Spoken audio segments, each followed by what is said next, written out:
Beautiful. Hey everyone, welcome to That Pedal Show. Dan here. Mick here. Chris here. Beautiful. Ladies and gentlemen, the wonderful Mr. Chris Buck. Thank you for having me. Welcome, mate. It's been too long. It's been a while, actually. We're going to catch up on lots of things. Before that, please subscribe to That Pedal Show. Click the button. It doesn't cost anything. Helps us out greatly. And visit That Pedal Show store, which is the main way we fund this show. Sales messages out of the way. Welcome back. Thank you, mate. It's really good to see you. I was about to say a Goost had moved into the Super Reverb, but you managed to turn it off. Yes, I'm going to say I managed to turn it off. You did. You pressed the button and it stopped goosting. Oh, okay. Yes. Yeah. Yes.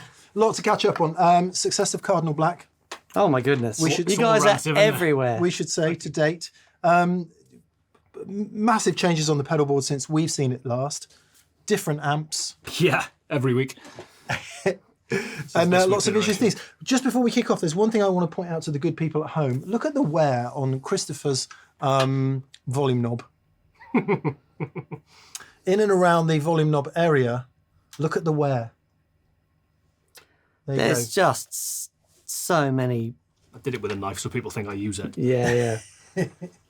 Don't need it when you go pedals, do you? So That's not. Is that a double entendre? I went. I might ask me for a double entendre. So I gave him one. Yeah. I've missed being here. Yeah. Welcome, mate. Thank you. It's been a while. It's been too long. Come on then, let's start with Cardinal Black. I think it's been sat from afar watching what you guys are achieving is It's amazing. it's like And it's very inspiring. Oh, thank you. Yeah. It's been. I mean, it's the spiel that we kind of give everyone. You know, we're a new band in the sense that we've been around a relatively short amount of time, I guess, and for what's happened in a relatively short amount of time, it feels, or it probably is kind of perceivable from the outside that it seems to have moved quite quickly. It's a little bit disingenuous because we were a band probably 10, 15 years ago, maybe back in about 2009. the overnight 10-year success. Yeah, pretty much. Yeah, we split up in terms of doing original stuff at about 2010, and then did innumerable covers, functions, gigs, celebrate any religion for the right price. The old adage. We've done a lot of that stuff over the years, and it was around COVID, really, kind of, I guess, the enforced break that everyone had. We thought, well, this feels like a particularly apt moment to at least dig into the old stuff that we had. We had an album's worth of songs that we never did anything with the trio back in the day. And of course, as soon as we got together and started working on those, new ideas start coming. And it was, I think, about mid-2021 that we launched, in the midst of COVID still, with a bit of an expectation of, well, everything feels like it's coming to an end. We can kind of get out and gig. It wasn't quite as simple as we kind of envisaged, at least initially, but within a couple of months, we were lucky enough to pick up the tour with Miles Kennedy around the UK, doing kind of like Shepherd's Bush cool. Empire and all those kind of places. So I think Shepherd's Bush Empire was about our fourth ever gig. Greg, our keys player, who is Tom's brother, jumped in initially at short notice to help us out on that tour because we couldn't find a keys player. Had never done a gig in his life. His first gig was Bristol O2 Academy, so like 1,500 people or whatever that is. So it's a bit of a wild ride, But like you said, it's the old thing of a overnight 10-year success kind of thing. So, but it's all relative. It's building. It feels like it's getting there. So. Yeah. I mean, not to distract from your obvious talent as a group, in terms of the songwriting. There does seem to be a very, very serious machine around the band as well. Like the record sounds Epic. unbelievable. Thank you. Getting on the tour with Miles Kennedy, Yeah. going all around the world playing. It's not just, I've got a band together and I'm going to do some stuff. Yeah. There's clearly some intent there. Yeah. I mean, we're DIY at the moment. It's a lot of work. It's the kind of the duck pedaling underneath the kind of water thing, So doing that alongside all of the other kind of stuff that I've got going on, all the kind of YouTube stuff or whatever, it's a lot of work, but it's it's not a proper job, is it? It's not digging coal, as they say, But I guess that's good that it seems to be the kind of momentum, because momentum, whether it's perceived or not, I guess is crucial to a band, because it can kind of make or break you in terms of, you feel like you've stagnated or you feel like you're on a little bit of an upward trajectory. So it feels from the kind of cosseted kind of internals of the band, I guess, it feels like we're kind of heading in the right direction, in terms of second album coming out, soon, and a kind of very live busy album on the way. live album on the way. We're off to the US in the summer. We're playing That's so cool. Basement East in Nashville. We're doing the Troubadour in Los Angeles. both of which are amazingly kind of well on their way to selling out as well, which is just mind blowing. So Every time I see there's a picture of your poster, sold out, sold out, sold out. It's cool. amazing, man. It's so good.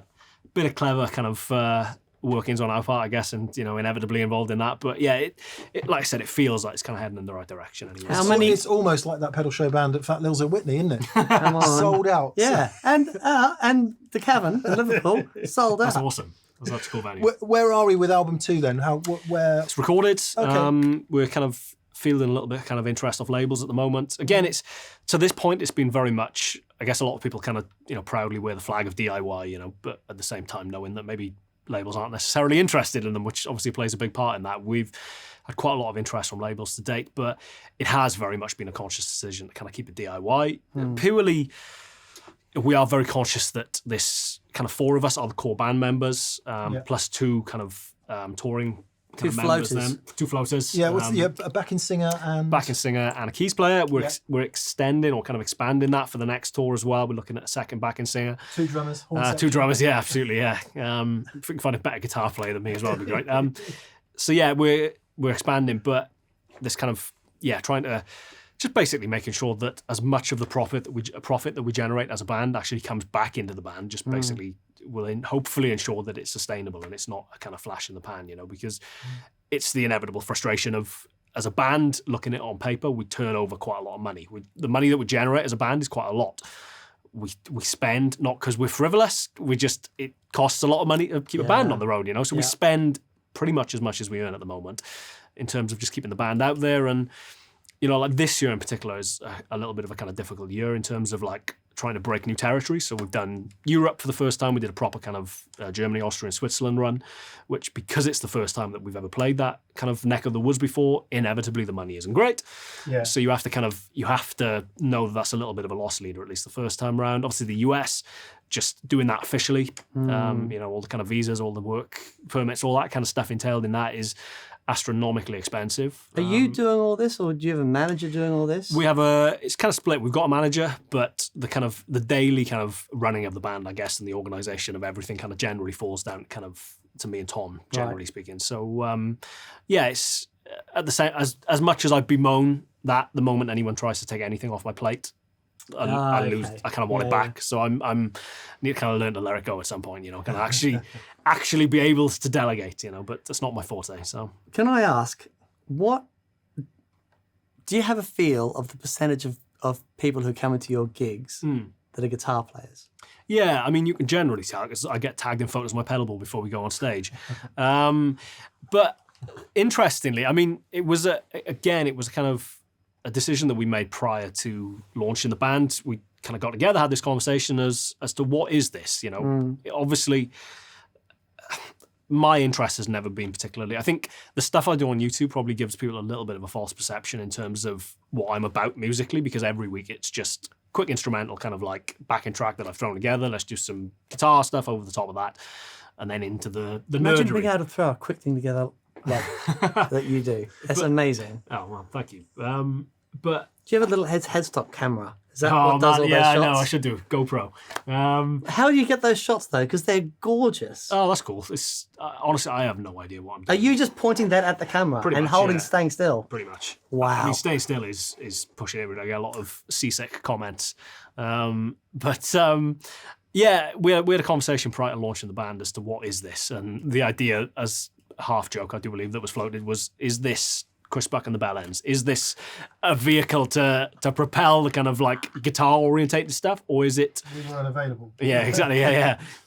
Is it a band, and is it song focused? I always wanted it to be that. That's where my kind of love of music primarily comes from. My upbringing, everything that I loved as a kid, everything I love now about music is about songs. And if there's cool instrumentational stuff in it, then more power to it. But it's, songs. And that's not to say that we're Paul Simon, or that's not to say that we're Sting, but we're kind of, that's where the focus is writing solid tunes. And if there's cool guitar bits in it, then more power to it. But So we made a conscious decision fairly early on that this is a band, and as such, it was a band name. It's been pointed out that Cardinal Black is also my initials, which was entirely, genuinely entirely coincidental.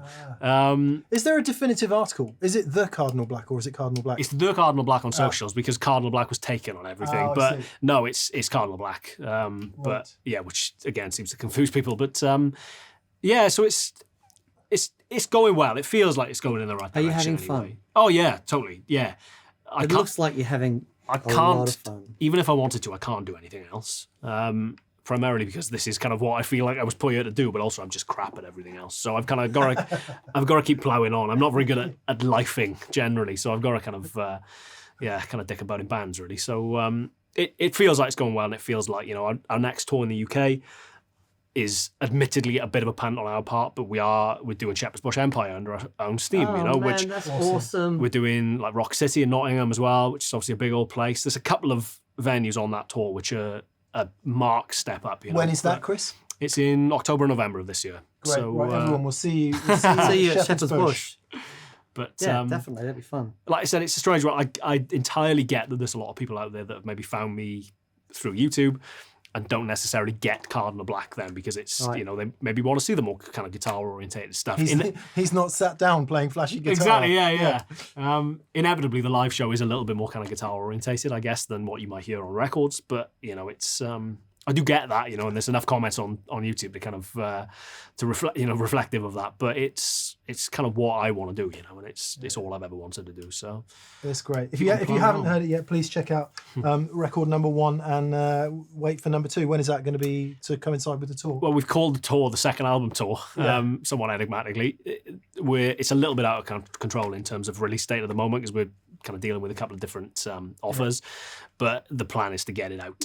If not the album out by that point, there'll be a couple of singles out there so people can, kind of wrap their ears around the music that we will be playing on that tour. So, definitely this year. If I say that, it has to happen, doesn't it? So, well done, mate. Congratulations. It's so good. It is so good. Yeah, so happy for you.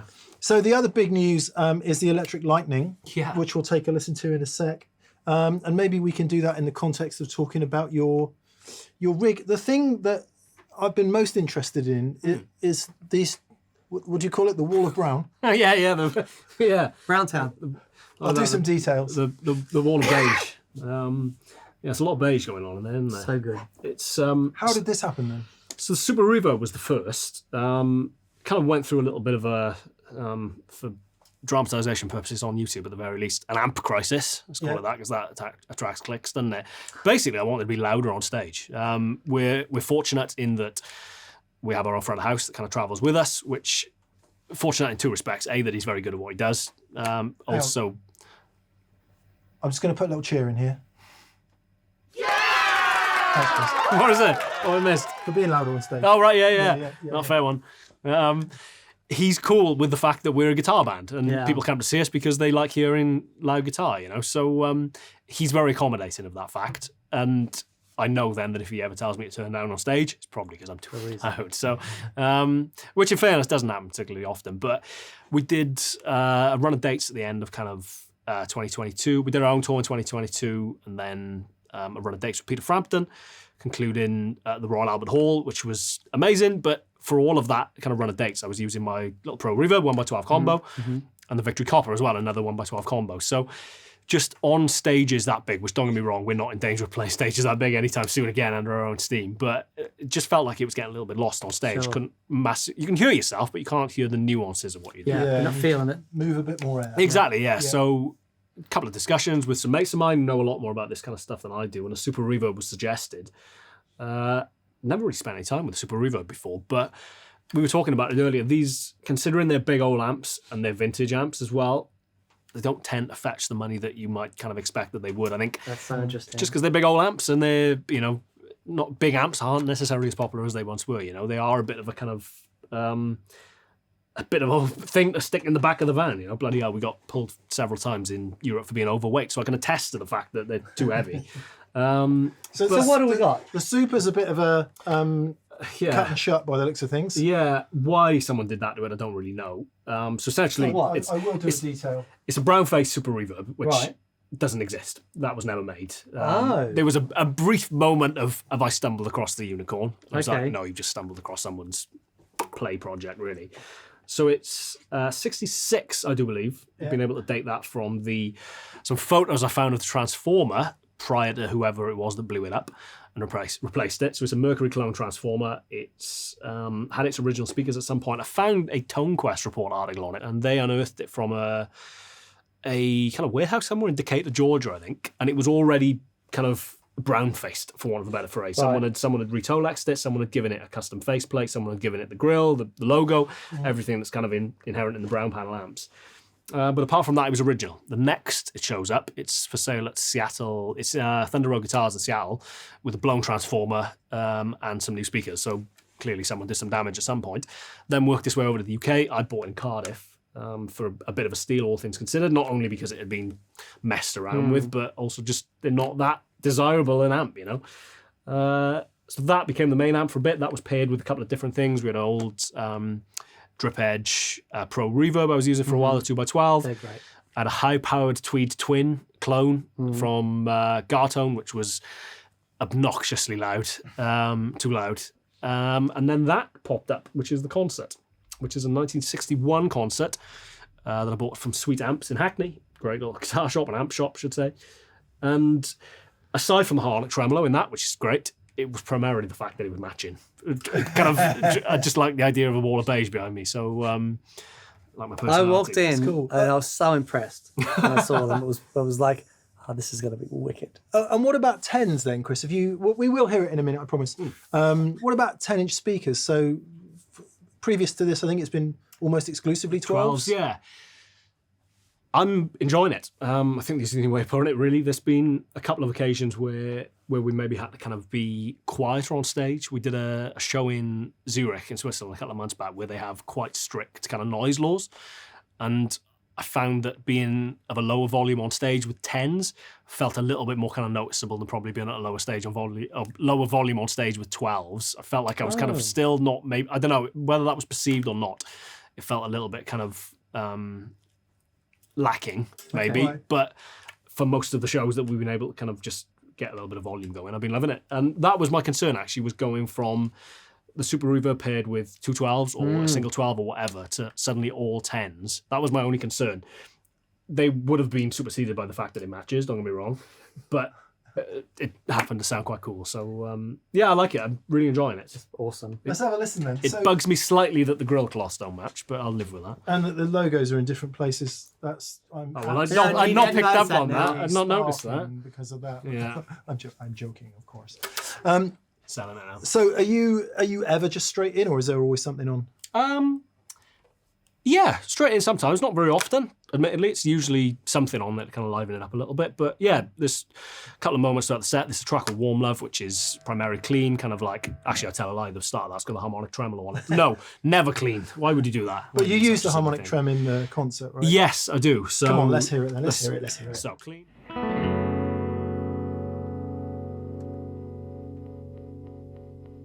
With that tick that you get with Fender amps.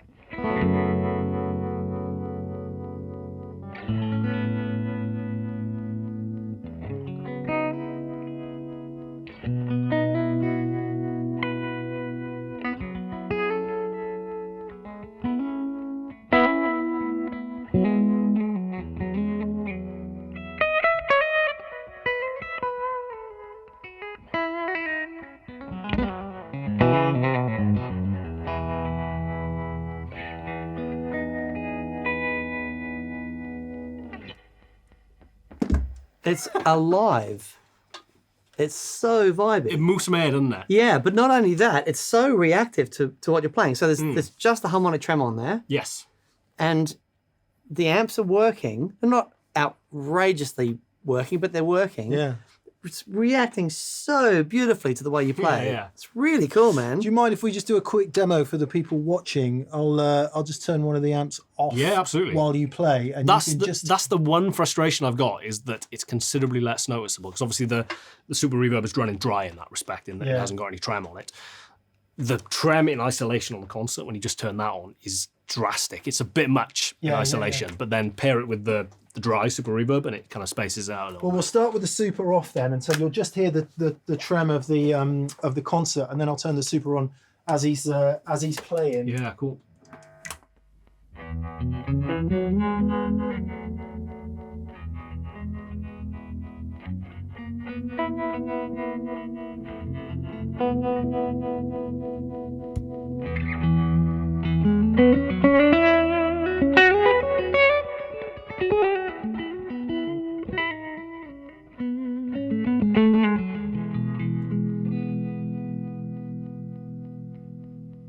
What a sound. Never end of so the lesson. good. So good. Use 2 amps, kids. It's big and clever. But that's what I love about that. It's not necessarily louder. It's a bit louder when the second amp comes on, but it's so big. Yeah. It just feels so big. And especially for a track like Warm Love as well, where, you know, it is ballad.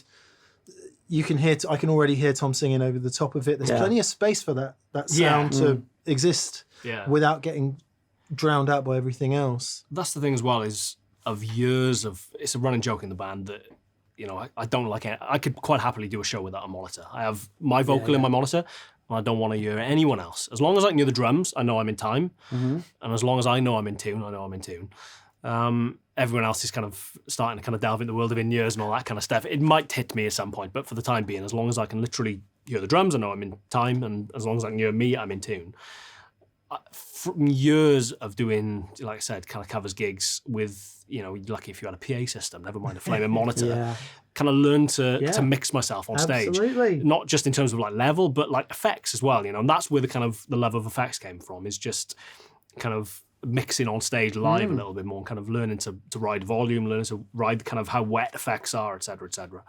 And that kind of as inevitably kind of stepped over into Cardinal Black, where we do have the luxury of like front of house and monitors if I wanted it, you know. But yeah, it's just, that's where all this has come from, really. So we need to get into Electric Lightning. I just want to quickly, just to show my appreciation.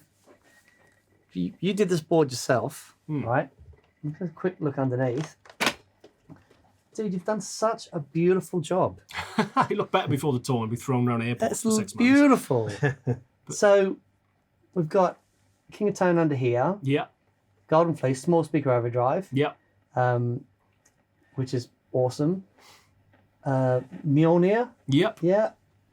The EP black box booster here, is always on. That's at the very end of the chain. That's just Oh, a little okay. kind of sweetener. Just love the EP booster. Yep. Trellicopter is set for Start Tell Me How It Feels live. That has one purpose in life. Right, very good. It does that admirably.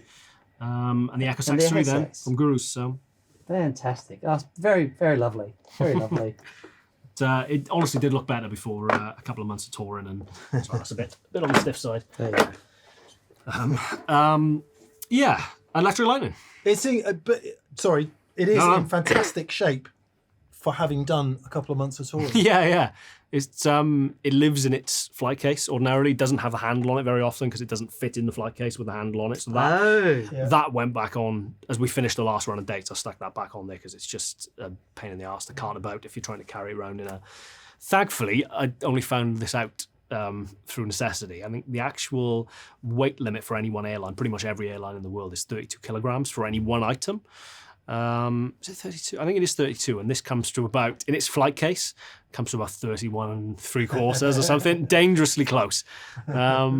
Which is a little bit kind of squeaky bum time every time we get to an airport, because every machine seems to be calibrated slightly differently, and depending on how officious the staff are, it's either permissible or it's the worst thing anyone could have ever done.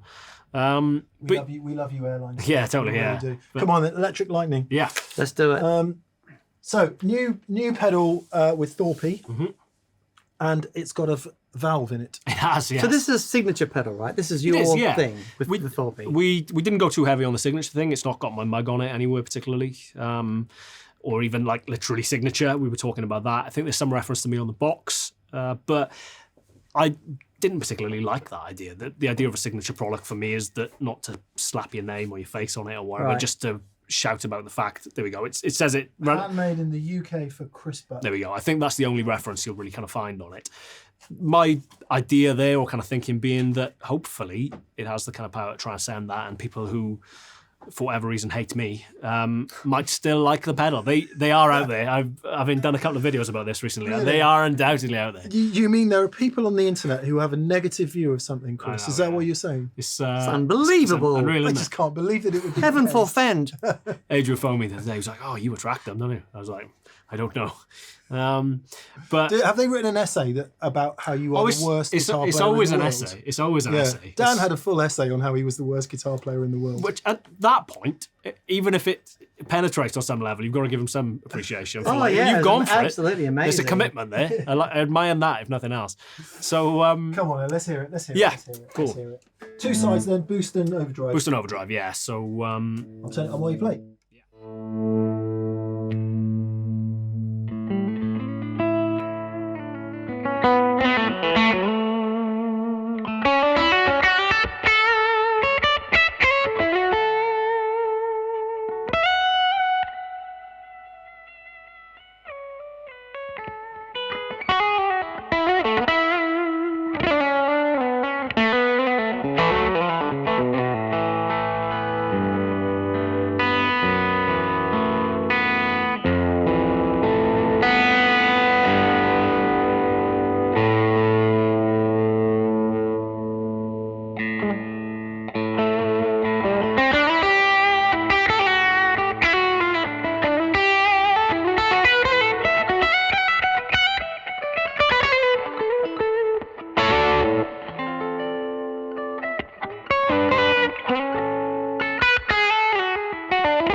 Adrian would kill me for that because the little poppy here there is only on my prototype. I've just grown particularly. Oh, give it a bang! Ready? Give it a bang!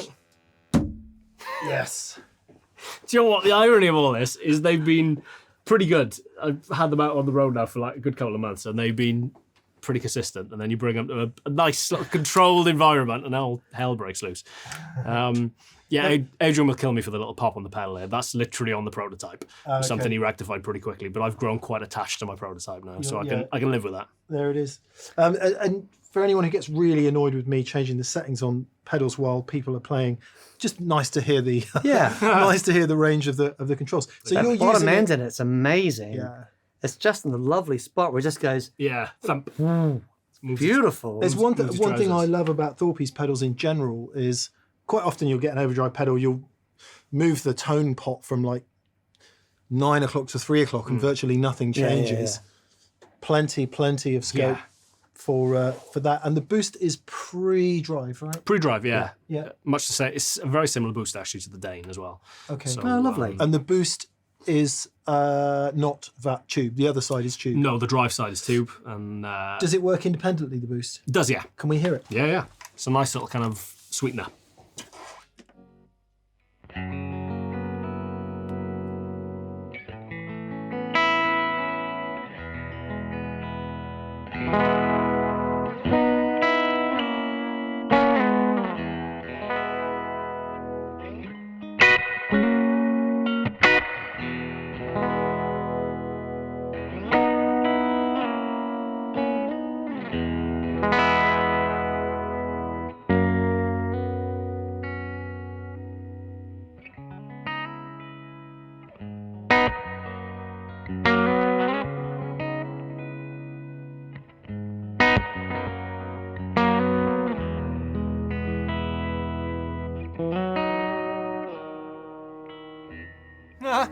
Jazz.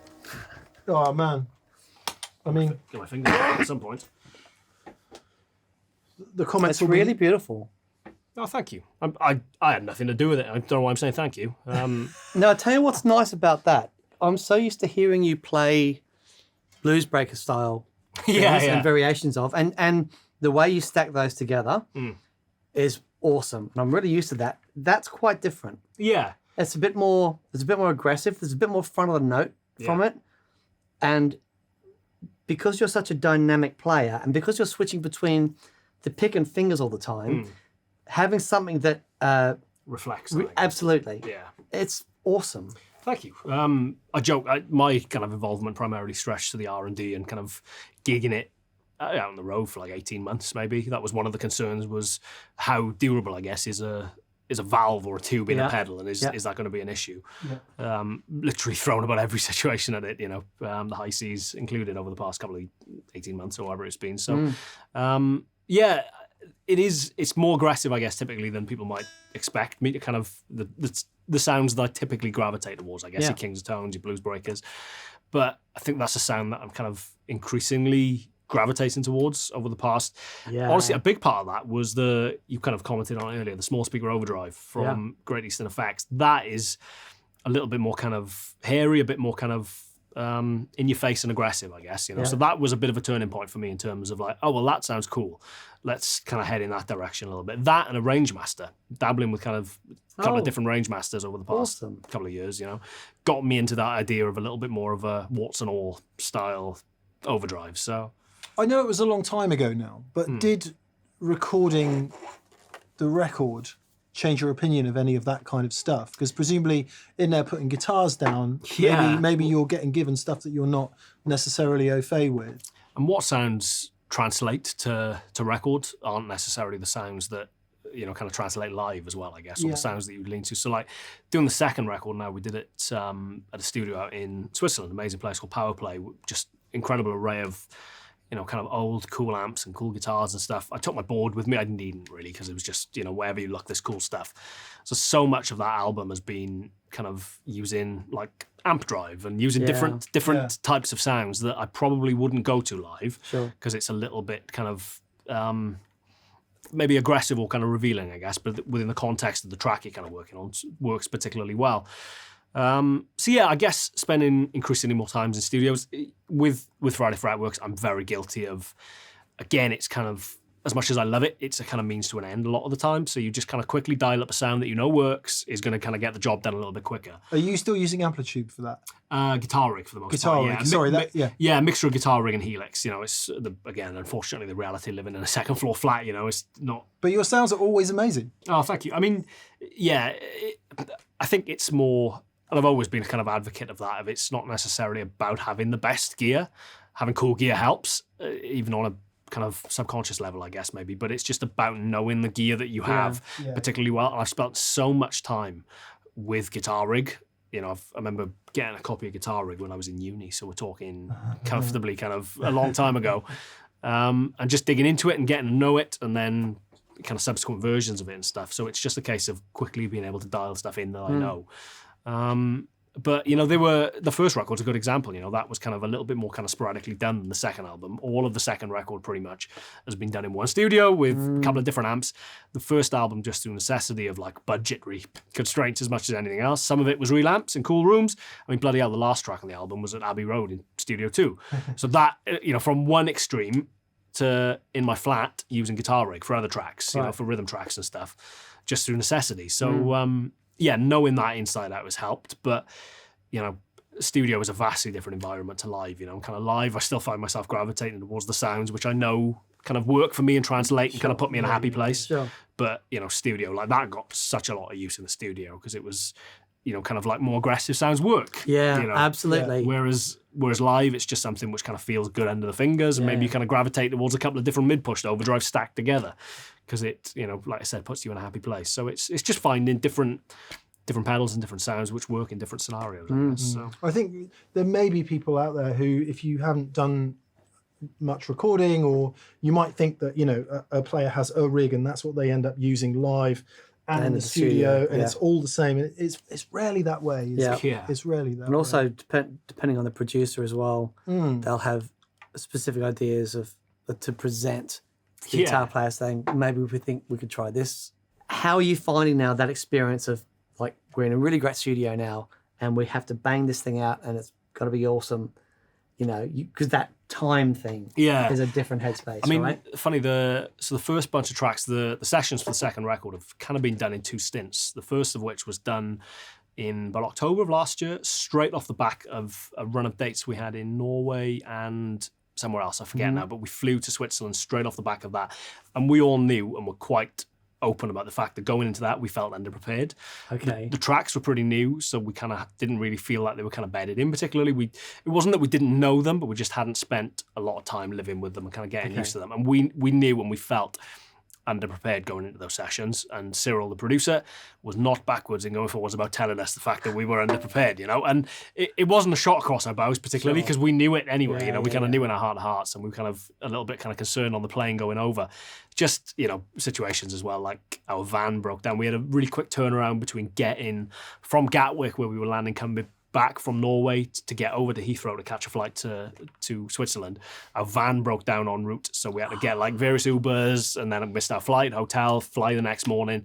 So we were arriving the morning that we meant to be starting recording. So it's just like, you know, a little bit kind of hellish.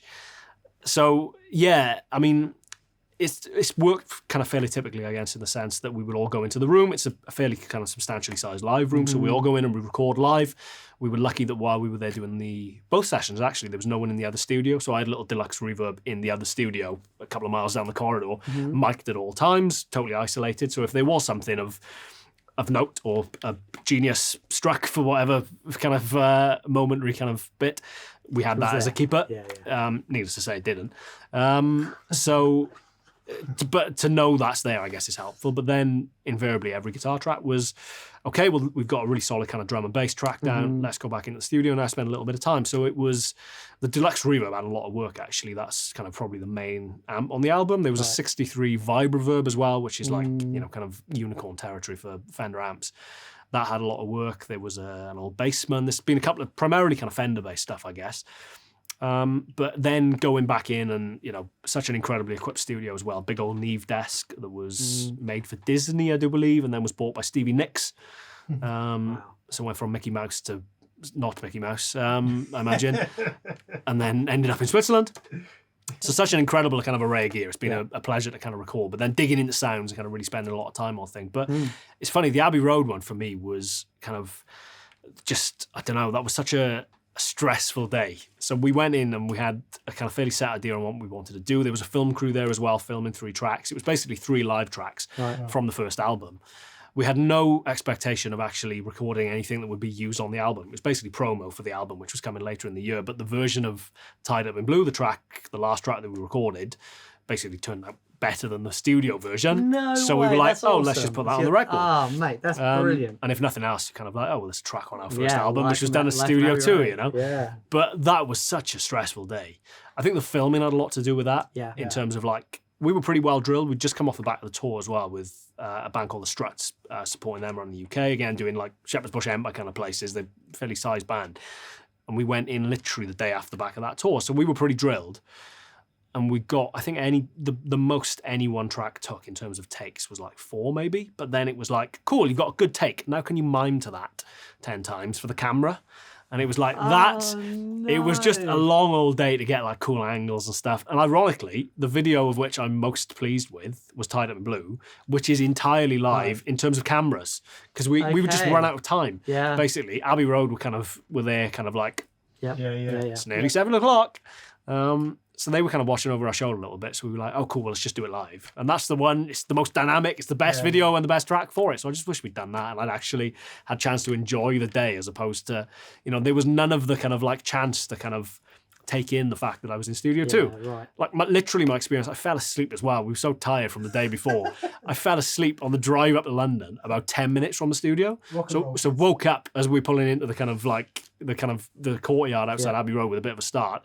Just blindly grabbing things to carry in then. My first kind of Abbey Road experience was carrying in. We've got a plywood false piano surround, basically, that goes around the keyboard to make it look a little bit cooler.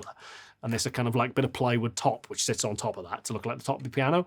I'm wandering into reception with a big long piece of plywood on my arm going, yeah, you record, yeah, where do I go? So it was, Hello, fairly kind Road, of... I'm in a band. Yeah, exactly, yeah. It's like, sign in, please, sir. And they're sitting in the waiting room. So yeah, it was a fairly kind of strange experience, but I think at some point it'd be nice to do it again with less time constraints and less pressure and actually enjoy it and soak in the fact that you're in bloody Studio 2, you know. With a jet and a limo and yeah. 15 bottles of Jack Daniels. Yeah, I'll just happily take a splitter van at this point, so... Okay, back to the pedal board then. I think I counted at least 4 delay pedals. yeah. I can see 3 on the top and there was at least 1 underneath. Is that right? Yes, Yeah, there is. big There's Echosex the on the bottom. Echosex, yeah. Would you mind talking us through why you've got 4 delay pedals? Why not? So Echorec, the Catlinbread Echorec, that genuinely must be one of the first ones they ever made. I bought that the day it was released, about 10 minutes after it was released as well. So that's ancient old. You're into getting things early on. For those who don't know, when Mick and I released when we thought, actually, let's do a T-shirt. Mick had this amazing idea, let's do a T-shirt. Catherine built a shop. And so we launched the shop, glass of wine, ching, shop went live, ching, the first sale come through. It was Chris. So Chris bought our very first ever T-shirt. Be like Chris, people. Get in there, buy a T-shirt. Getting early. A bit late for that, isn't it? But yeah, but you'd like getting Early the adopter, yeah. I'd been waiting for, no doubt there were pedals that came before that did the Echorec thing, but I knew of Echorecs. I'd kind of used a couple of different like simulations of Echorecs. I thought that'd be cool to have on the board. Then that was announced. I was like, oh, I'll have it. I bought it from Pro Guitar Shop. Got whacked with import duty on it, all the kind of rest of the stuff. Remember watching Andy doing a demo. So I'm watching Andy the other day doing a demo of the Electric Lightning. I was like, that's just mind-blowing. So, full circle. But it's a cool pedal. It's got the kind of multi-head thing, you know, so we've got that. That tends to be for kind of more like ambient kind of stuff. So That's loads of repeats. yeah, Right, loads of repeats because you get that more kind of...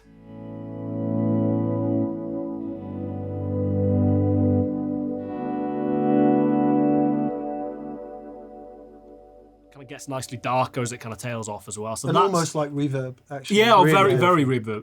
reverby. Yeah, so that'll get a lot of use for like swells of.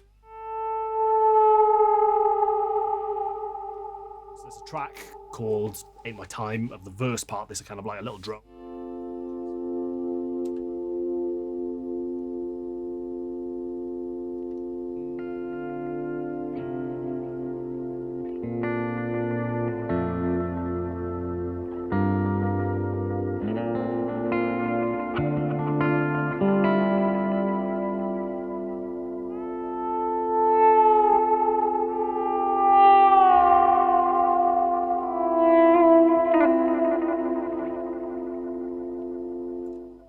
Kind of slightly more crazy stuff. Again, it's years of having been... I'm still the only guitar player in the band, so there's kind of like quite a lot of sonic space to kind of fill if I want it. Slightly less so, obviously, with keys kind of rattling around as well, but like I said, I don't have him in my monitor, so I have no idea what he's doing. It's funny. It's funny and tragic, I imagine, in equal measure. Sam, our bass player, every now and then will film shows on like a little kind of like iPhone camera mount, looking up from his pedal board, film where he's doing it. And me watching the videos that he puts back on Instagram, it's like watching a different band. I have zero concept of what's going on that side of the stage. It's just like, obviously we rehearse together, so we're all kind of fairly tight and kind of used to things in that respect. But then when it comes to a live setting, it's just kind of like, own little world, in tune, in time. Yeah. Vocals, are they in tune? You know, kind of, there's enough to be thinking about with all the kind of tap dancing and the singing kind of BVs, you know, which is something we do a lot of as well. So that there's a lot of work goes into that.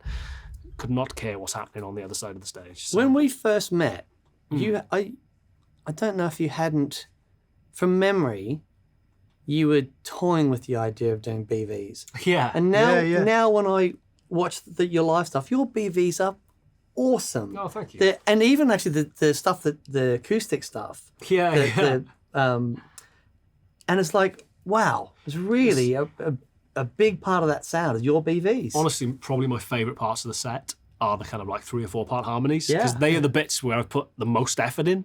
Like, I've been moaning to you earlier, it's a first world problem. I don't really get anywhere near amount of time to kind of like practice guitar, just with everything in life, you know, kind of like whether it's work stuff, whether it's just family stuff, you know, having a kind of kid, all that kind of stuff. Life is fairly hectic. So the amount of time I get to You'd be sit really down- good if you put some work know, in. yeah. Yeah, sounds yeah. funny. Yeah. Just imagine, mate. Yeah, if you It's- just like, you know, Honestly, and it's it's all there for you, bud. and it terrifies me then, honestly, doing stuff that used to be fairly kind of like bread and butter, doing like this with you guys. And I don't know whether it's the comments getting inside my head a little bit, but I do get so nervous doing stuff like this these days. No, 'Cause you it's- don't. Oh, genuinely, like nowhere, you know, different level of nerves compared to doing like big gigs, you know, big gigs, stuff like that does not faze me in the slightest.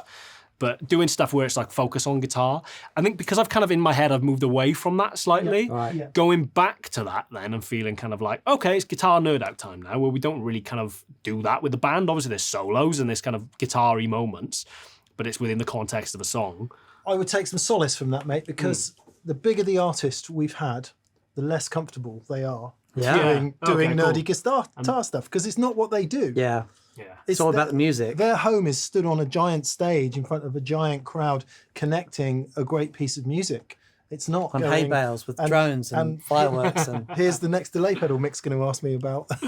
It's, it throws me out of my comfort zone a little bit, increasingly so, which it kind of seems counterintuitive, I guess, doesn't it? You know, the further I go down this part, you think I would probably get a little bit more au fait with that, but it seems like I've regressed in that sense. I can't remember where we were going. What was the point? so we heard the echo, Delays, yeah. Yeah, so you've got an Echorec, but you've also got the Echosex underneath. Echosex tends to be more of kind of like, sorry, it's welded down. Echosex tends to be more, that's my solo delay. So if there's a solo happening and there's a couple of different overdrive pedals on, the Echosex will be the one underneath that. So if we flick the lightning on for a second. Oh, the new Thorpy Electric Lightning pedal. Like- You mean? Adrian is glaring at me through the camera now for the pops. Yeah. I do apologise. It's not there on the proper one, don't worry. Flipping heck, these longer legs.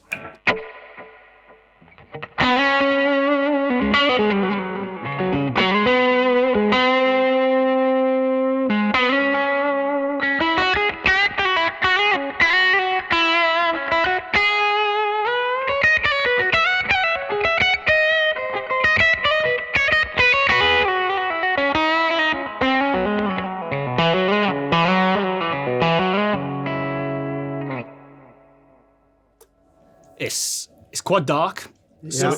it's not kind of obnoxious. It's not in your face particularly. It doesn't feel like it's getting in the way, but it But it does. does add weight. That's does it. add weight. Yeah. Yeah. It was the reason I turned it off and on was because I was like, is it on? Is it on? Yeah. Yeah, yeah. But it's got like a fattening Yeah. yeah. in So cool. and in common with the Echorec up top. It's not an over repeated delay that you hear. It's more of a fattening, Yeah. almost like a reverb job. Yeah, totally. That's probably my favorite overdrive, favorite delay pedal for kind of solos. So cool. The RE202 then up top is more of a kind of it's primarily there to annoy the band, to be honest, because of this amazing function. So it's a track called Terra Firma, which on the last tour was opening the sets. There's kind of like a big. That's what that does, but this is the best thing.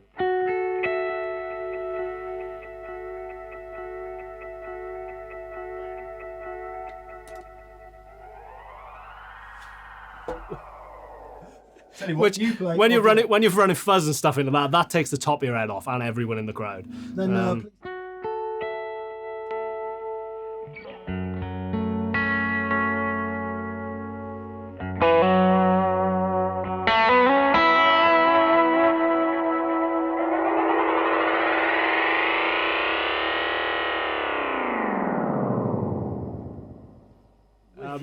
So endless annoyance there to be had. It's a cool pedal that does a load of stuff that I kind of really don't delve into. I've got a couple of different presets set up. The second one is literally just the kind of like slapback. Oh, nice. It's also slapback in the HX Stomp, which is much more subtle, probably too subtle to be honest. would you mind just playing a little bit with that slap so we can hear it? Yeah, of course. On the Either of them, yeah. Just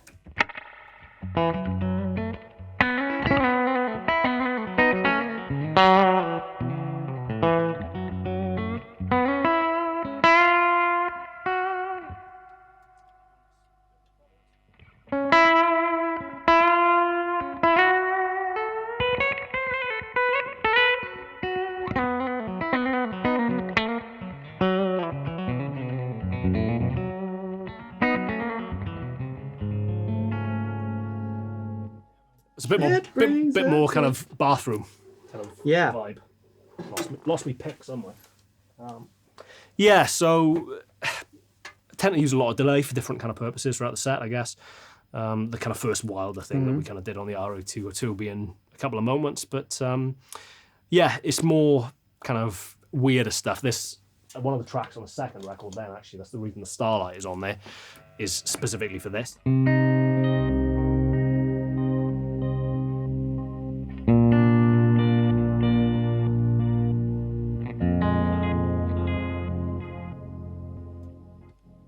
Nobody's heard that yet. That so that classic won't old make- school delay vibe. I had no idea it did that. It It doesn't. It's just broken. Yeah, it's just knackered. No, it doesn't unless you dig into the app. Yeah. Oh wow! Okay. Which is not me typically, but that was see, this is what happens when I do get time. That's what you come up with. Yeah. So all the people, Sounds great. all the people are going, well, if you've got all those different delay sounds, why don't you just get a timeline or something and program them all in? Yeah. I mean, you could do, couldn't you? Or you could not. And he's gone with not. Yeah, I've gone Yeah. with not. I mean, I all joking aside, I'm clearly not averse to the kind of the dark side. I've got a big old HX Stomp XL there, which does a lot of the kind of... Just cut that bit. I'm joking. We'll talk about that in a sec. Honestly, like, it kind of gets a bit of grief, I guess. The HX Stomp, for me, prior to that, using the XL one, I had the smaller one with the little 3 buttons on it. That, for me, is the more kind of niche moments to set, or incidental kind of moments to set, where it's like, that'd be cool to have a chorus, but I haven't got the space to have a big old chorus pedal. Yeah. You know, So it's the classic Swiss Army knife. Yeah. thing. Yeah, You like did the hold with it. the before. freeze kind of thing, yeah. like that. You know, you could get a EHX freeze if you wanted, but then why? For the limited purpose I have, that kind of serves quite nicely. Sure. So it's just stuff like that. The only thing that was kind of really getting a lot of use with prior to the concert was the harmonic tremolo. Which we were saying earlier, I'm kind of still in a little bit of a kind of quandary with that one because the harmonic tremolo is running wet, that has the trem, but the Super Reverb doesn't. On stage, the effect of harmonic tremolo is considerably lessened because it's not both amps doing it. Yeah. So even though I know categorically that the real harmonic trem or vibrato sounds better on the concert than it does on the HX Stomp, I kind of still find my foot veering towards the one on the Just HX to go Stomp. through both. Just to go through both so I can feel it more on stage. And presumably your front of house at this point knows that that's happening and mixes accordingly? Yeah, Is that so how that works? his initial frustration when I changed rigs, so prior to the concert, it was kind of obviously an amp that didn't have a harmonic tremolo in it, so it was always coming from the HX Stomp. Yeah. And he was like, that gave me the capacity to spread your amps really wide. So one would be far left, one would be hard right. And he said, even if like subconsciously or psychosomatically, it gives him more space for vocals down the middle. Go down the middle, yeah, sure.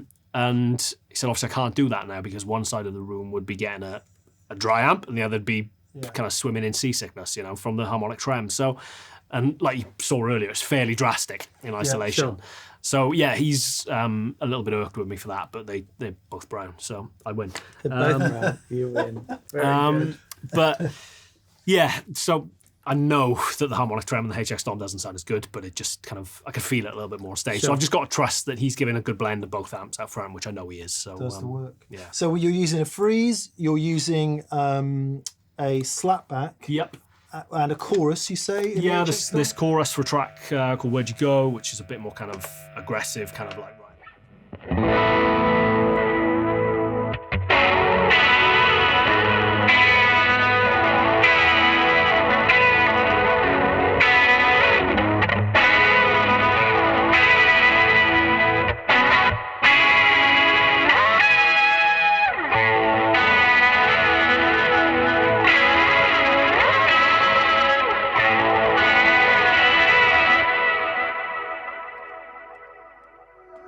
lot going on there.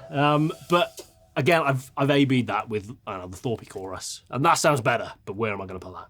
Yeah. So you know, that just is a bit of a Swiss Army knife. Also, I think a rack, Chris. yeah, that's the next step, isn't it? big fridge. Big old 80s style.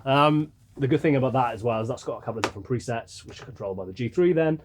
So that's for a track while I'm ready. For example, let me put that big on the screen. So Rise Up, first track on the album, has got kind of quite an obvious, almost kind of like Welcome to Jungle style.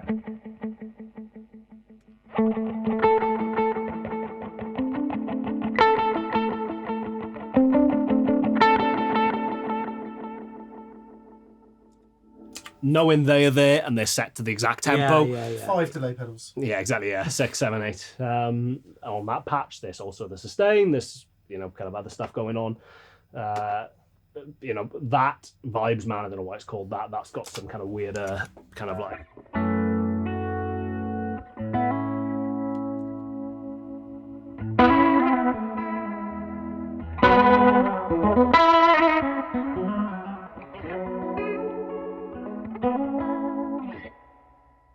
And again, funnily enough, when we went to Switzerland, as I said, it's an incredible studio. They've got like an old 251 Leslie or whatever.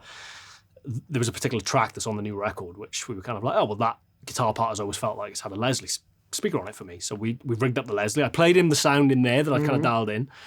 Cyril as well, our engineer and producer, is proper, like, kind of old head, kind of loves all the kind of vintage stuff. It's all his, ultimately. So we dialed up the 251. We're like, yeah, that sounds great. Let's reference that to the one on there that I spent ages dialing in. We're like, let's just go with that one.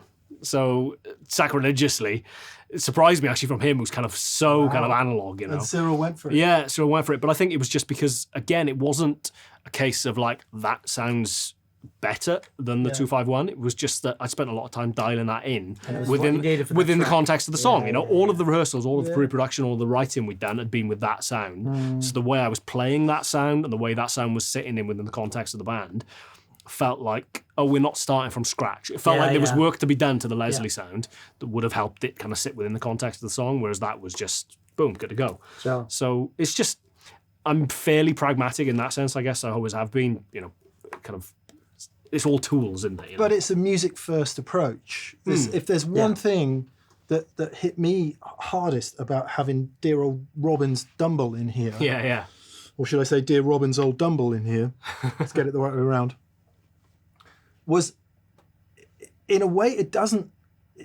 just didn't matter really what it sounded like. What mattered was that it was music first. And it's his tool that enabled him to get his voice out. And if that's what this is doing for you, it's not, to come back to the guitar nerd thing earlier on, and don't get us wrong, Dan and I blooming exist on being guitar nerds, right? It's why that pedal show exists. But if you put the music first instead of the gear first, that's where the artistry lies. Completely. And it's fantastic to hear it. It's fantastic to hear you paying testament to that and proving it in real life Cheers. by being out on big stages and doing it.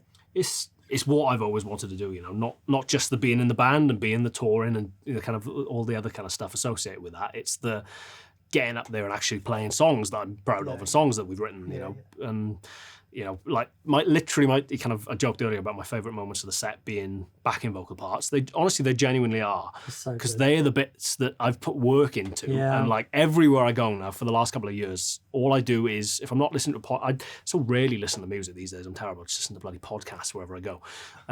But if I do listen to music, I'll just stick on whatever, like a random mix of stuff, and I'll sing the third above everything. That's my domain. I can't handle anything else. Any more complicated harmonies, they're not for me. I'll let the backing singers do those ones. Some 70s pop and some Gregorian chant. Yeah, exactly. Really into it. Just like a fifth below everything. But no, thirds above, that's my little kind of, that's where I live, So I put so much work into that. They are my favourite moments in the set. And the kind of like the climax of the set for me is the last turnaround of the middle eight and Tied Up in Blue, which is like a big, like 3 or 4 part harmony. And every night I'm like, yes, this is my favourite bit of the set. And then there's a solo to come up. And like, don't worry, I've peaked, I've done it. I've sung my third, I'm happy. So when you recorded that live for the album, the vocals live as well. Yeah, all the vocals live, Oh man, that's so good. Again, that was the beauty of the kind of the big old room, was there was a bit of separation, so there wasn't a great deal of bleed between everything. So I'm keen to go back to Abbey Road and actually enjoy the experience, as opposed to carrying a plank of wood into reception and being told to sit down and wait like everyone else, please. So comedy moments where you're hanging around going, sorry, what? So if you do go back, try and get them to give you the tour. Dan and I had the tour, and the thing that we found astonishing was in the Beatles days, when they first started going in there, the engineers and the management were allowed to come through the front door. Right. Bands had to go in the back door. Oh, no way. Yeah. It's wild, isn't it? Yeah, the thing that blew my mind there, which shouldn't have, because I've experienced it before, with some of the other tracks on the first record we've done at Rockfield, South Wales, which obviously has got its own kind of like cool, slightly more kind of earthy pedigree, I guess, like Bohemian Rhapsody, I guess, is the big one that kind of lean on. But I remember them showing me the kind of reverb rooms, the kind of like little kind of rooms which are wired in under the farmyard or under the courtyard over to these kind of things. And that was the first time it hit me of like, oh, it's an actual space. It's an actual space. And then going into what I think were initially toilets out of the back of Studio 2 and just a kind of little echoey room. Yeah. And you'd be like, this is the Beatles reverb. You're like, oh, that makes sense now. It kind of sounds like those songs, you know? As McCartney liked to sing in there as well. Oh, really? Apparently, yeah. Oh, cool. Yeah. Anyway, sorry, we digress. Couple more questions about the board. There's a question I want to ask you about fuzz in a minute. I did hear an amazing fuzz. What are you using the Euna for? I don't really know. We established this earlier. It's primarily for the danger, to be honest, because the foot switch. So in the loop, For the danger. for the danger, yeah, all about the danger. For a man with a wall of brown, That's brilliant. man with a wall of brown amps behind him, you can tell I'm very not about the danger. So the foot switch is obviously turning it on and off, but is activating the loop. In the loop is the Mythos Golden Fleece, which in You have the blackout version, I see. Yes, I do. Only because I gave the original one away. So the first track that we launched for Cardinal Black was a track called Tell Me How It Feels, and the solo tone for that was the Golden Fleece, stacked with a gunshot, I think. Oh, wow. And part of the like release thing of that, we did a thing where we gave the backing track away and had people do their own solos or interpret it or play my solos, and we were swamped with bloody hundreds of the things. It was amazing, and the prize for that was the 2 pedals I used on it. So I gave it away, and it was only after I gave it away I was like, what am I going to do now?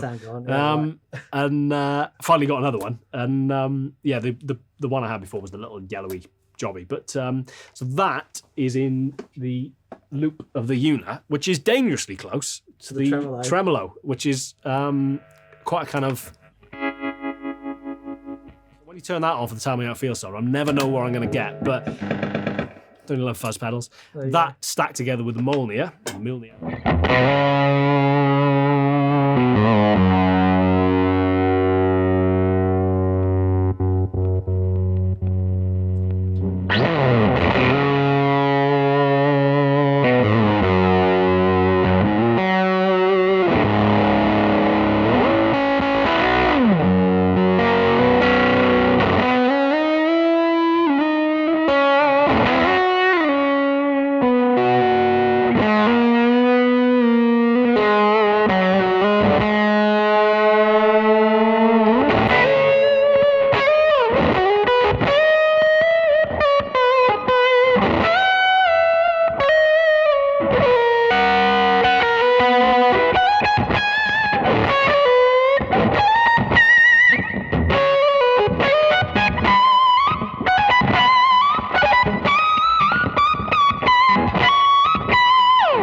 A minute-long solo with no context. So that's that. That's pretty much amazing. The kind of use that gets throughout the set. But you know, obviously, kind of buffering primarily. Apparently, the G3 does that, so we're gonna have a switch around, I think. It's a cool pedal. It's just that in itself stresses me out. The fact the foot switch is so bloody close to the. What we like the tremolo. Danger. Well, yeah. In theory. What was doing the tremolo? The HX Stomp again? No, the Moore Trollicopter. Of course. Yeah. Sorry, you did underneath. say earlier. Old So Trusty. for those of you who don't know what the 29 pedals unit is, it's essentially sorting the buffering out so the golden plays ball, right? Yeah, pretty much. Yeah. Yeah. Okay. Yeah, obviously that with the Golden Fleece with the buffer in front of it sounds horrendous. So, but yeah, I'm convinced there's probably a simpler configuration of stuff that I kind of figure out at some point with your help. Yeah, if it works, it works. You know, Dan gets late night texts off me every couple of weeks going, I've broken it again. What am I doing? Yeah, I think honestly, all things considered, given the kind of the amount of gigging we've done over the past year and the kind of less than desirable situations, you know, like flipping it, we arrived in Norway, and invariably when your like board or gear arrives, it goes to like oversized, which like at the very least they give you the impression that they take care of it a little bit more. We arrived in Bergen and they had one of those like elevated kind of like baggage carousels where the kind of like suitcases shoot down it. And smack into the thing at the bottom and then go round, you know, waiting for them to be picked up. And I was looking at it thinking, no, they won't put it up there, all the guitars. And then lo and behold, that appears at the top of this 40-foot drop or wherever it felt like. Comes end over end, barreling down, smashes into the thing at the bottom and flips over that onto the floor. I'm like, really? And lo and behold, all still works. So, Happy days. yeah, it's testament to, decent stuff, badly wired on my part. So You've done a great job, mate. It's really, really lovely. Lovely to see. And guitars. So obviously Yeah. you've been seeing the Yam a lot. Yeah. We seen you with a Jazzmaster earlier in the year. Yeah, I've gone down a bit of a Jazzmaster rabbit hole.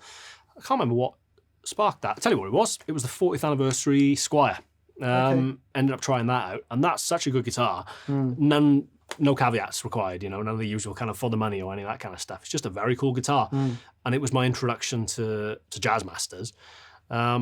Tried a couple of more kind of high-end ones then, like I think Fender released the American Vintage 2 series or whatever it was, and found just the one I played arbitrarily in the guitar shop, found the trem quite clicky and a bit clunky comparatively, and it didn't seem to play as nicely. Just constantly found myself gravitating back towards the Squire. So that's had a hell of a lot of use over the past couple of months.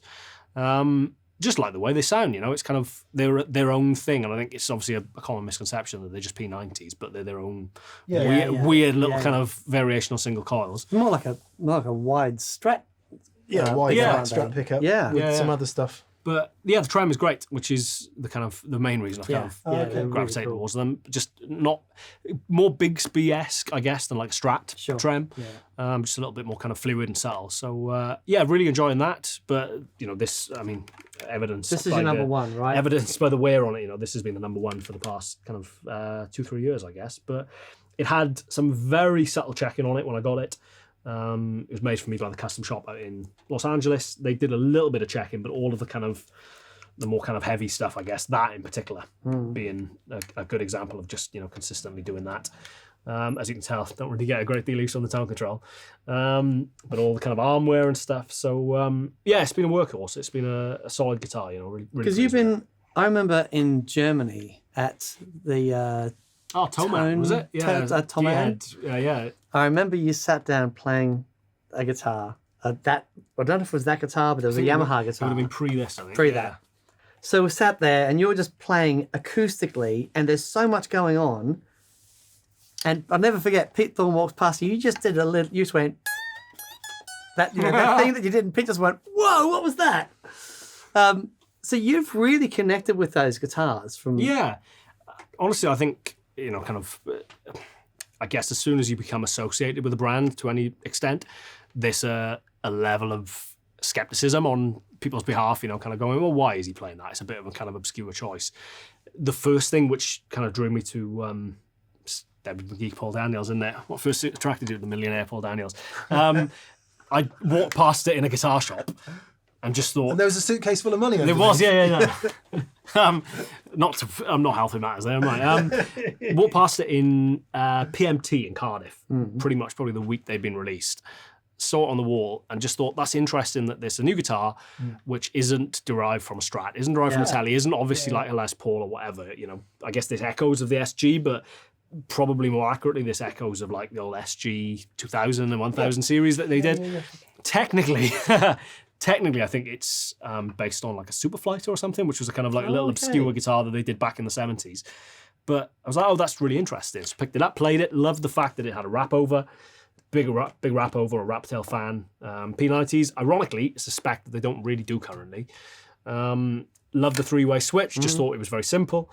Thought that they nailed a lot of it straight out the gate, Right. For my money, they've kind of convoluted the design a little bit in terms of, I guess, tonal versatility that you get with the 5-way is an added benefit of the new iteration of the Revstar, but that's everyone's frustration with the Strat. It's finding 2 or 4 in the heat of battle is like, Right. where's it gone? Yeah, Especially when you only have a 3-way. Yeah, exactly. Yeah.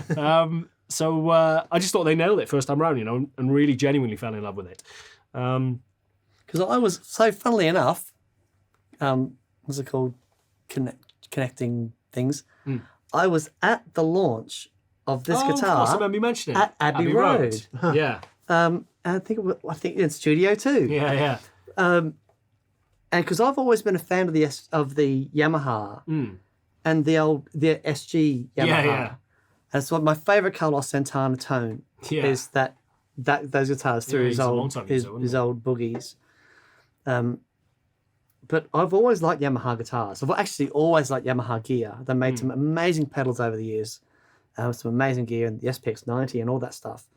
But I've always been a fan of their guitars, but I've never spent any time with this range. And it's really interesting to see you connect with them. I the way you guess have. it'd be decent. That was genuinely the first reason that I kind of liked it, was that it was new and it wasn't obviously kind of derived from anything. I thought that was quite an interesting kind of move.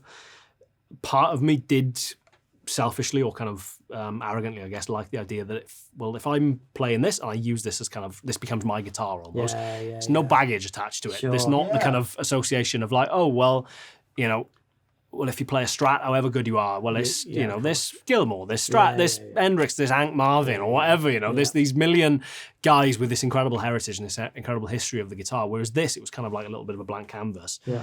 And That's brilliant. Just- I'll be able to look at it. yeah, I just liked that idea, I guess, you know, kind of, and just it threw me into somewhere different. Cardinal Black was just about to launch. So I was like, oh, it'd be cool if this was the kind of like new start, new band, new guitar, you know, and just kind of, turning over a bit of a new leaf after years of playing Strats and inevitably fighting the kind of like, oh, clean Strat, you know, kind of like, oh, well, I get where you're going with that. Yes. So you don't play Strat at all anymore? Like in Cardinal Black? Actually, quite a bit in the studio on the album.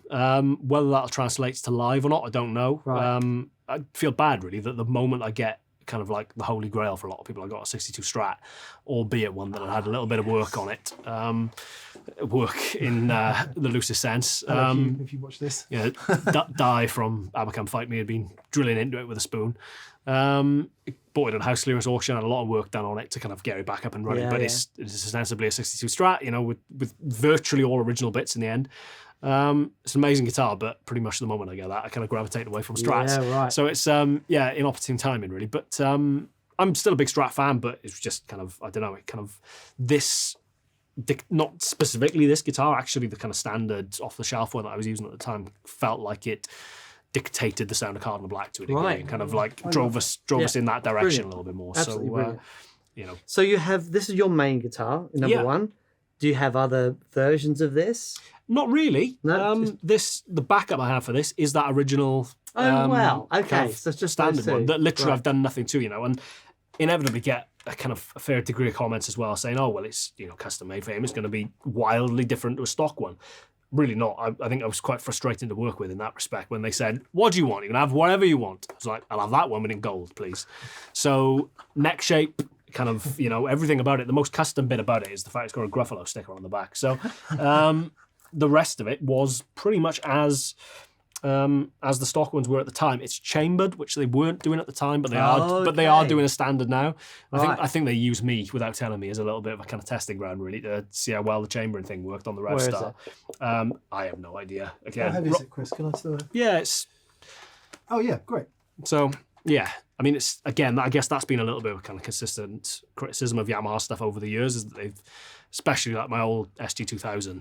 Kind of is currently keeping a ship in dock somewhere. So You have an SG2000. yeah, They're yeah. fantastic They're cool guitars. guitars, aren't But they? a lot they of are them heavy. were boat But, like, anchors. Yeah. Everything's brass on it as well, which Yeah. I can't Yeah, imagine yeah. how. But the So, pickup split thing on the Yeah, SGs yeah. is It's cool, isn't it? amazing. They're great guitars. Amazing. Yeah. so I just, you know, everything about this was pretty much stock at the time. So cool guitars. And Very good. You know, I'm glad I had it in nitro, because that wasn't a cert. They said, you know, what do you want it in? I thought, well, it'd be nice to have it in nitro cellulose, so that when It does wear. I get craggy and old, this gets craggy and old with me. yeah. So I don't know who's faring better for the most part. So, That's awesome, man. but Cool, man. Amazing. Thank you so much for joining us today, Chris. Thank you for having me. It's great to I still haven't seen the band live, which is Shepherd's Bush. feels Yeah, if you can bring about 400 mates as well, that'd be amazing. Yeah. it's terrible. Well, we'll see you there. Let's do a TPS massive Cardinal Black Shepherd's Bush in, would you say September, October? October something. We'll do a meet you and go. greet beforehand. Yeah, we'll see you there. Yeah. Be awesome. That'd be amazing. Yeah, yeah. That'd be awesome. With Chris, obviously. Yeah, of course. I'm going to tech for you that night. Oh, amazing. I'll be Please running do. around back going, what do you plug this into? Cool, man. I think, would you play us out? Would Yeah, you just yeah, switch through a few things and let us have a listen to the lovely stuff? We didn't ask about the Katana and the other overdrives, so maybe we can get a listen to those as you play us out. Katana and Solar Boost. Airlane Drive is a cool one. I don't think it's actually the Airlane Drive anymore. I think it's the Double Drive Deluxe or something, but it's like 2 transistory, kind of Oh, cool. a bit more kind of aggressive-y. Again, that was part of the kind of veering towards more aggressive, more kind of revealing overdrives. So, but yeah, let's...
That's amazing, dude. What was that? What was that? There was the Electric Lightning. And the Mjolnir. Mjolnir. The Mjolnir. Every time I say that, I get it wrong. Yeah. Just lovely, lovely, lovely fat mids, but still note clarity. So when you've got flesh on it, it's just... You play so in tune. Ah! Your bands and Never been everything accused of that before. is so in tune. Oh, cool. Thank you. It's it's really awesome. Like, It's like part of the bendy, slidey stuff, whatever you want to call it, I guess, is having to make sure. That's one thing you notice whenever I get tagged in kind of like covers of solos. Like the one I get tagged in all the time is the one I did for Paul David's, that kind of... yeah. And not as a criticism at all, but it's kind of... Do you know what? My wife picked up on it, because if I'm just sat around kind of like playing covers, if that's someone playing that, even kind of like with a sort of not non-musical, she plays guitar, but that's the one thing she consistently picks up on. She's like, oh, I can tell that's not you, because the bend wasn't kind of like... Yeah, it wasn't absolutely perfect. Yeah, don't get me wrong. Did you work on that for like a really long time? Yeah, I guess, but not consciously. I've never worked on anything for a long time consciously. I'm too bloody lazy, but like, I've never... You just wanted to hear it. Yeah, And I've pitched and stuff. I've not got perfect pitch or anything like that. I've got decent relative pitch, I think, but like, yeah, stuff that isn't bang on bugs the hell out of me. So I'm the first to hear that if something's kind of flat. So like, again, that's a frustration with like 3-part BVs and stuff like that, is if someone's not like bang on it, it drives hell into me.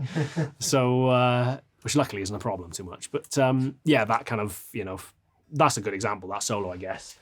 All that kind of...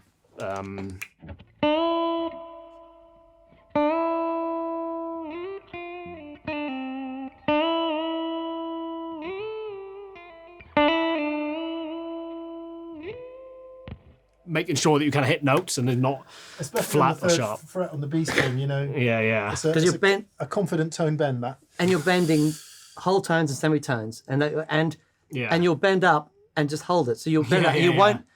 Because what I find is, I'll bend it up and then I'll just start wriggling it around and try and. Well, it's either around there's in tune. To re-quote Guthrie Govan, you haven't gone wrong until you stop. Yeah, fair. No, it's really amazing. Really amazing. Vibrato, I think, is always one of those ones that kind of is a bit of a bugbear. Vibrato is so personal, I guess it's hard to objectively say someone has bad vibrato, but I know the types of vibrato that I like. Yeah. And like vibrato for vibrato's sake does my head in. Because it's like, no, like just people are kind of like, it's that vocal thing again, and that's what joking aside. The only thing I genuinely we're still filming, by the way. Sorry, I'm whittering on. The only thing I ever have consciously put effort into is trying to emulate singers. Like, I've spoken about this a lot before, kind of different things and stuff, but I've never like transcribed anything, but like looking at my favorite singers and kind of figuring out like little inflections and little subtleties. It's kind of like, well, not what notes are they singing, but how did they get to that note? Yeah. Did they like go at it from a semitone below and kind of like go up, or was there like a big old whatever you want to call it, glissando into it? Trying to kind of mimic that, and make that, more kind of.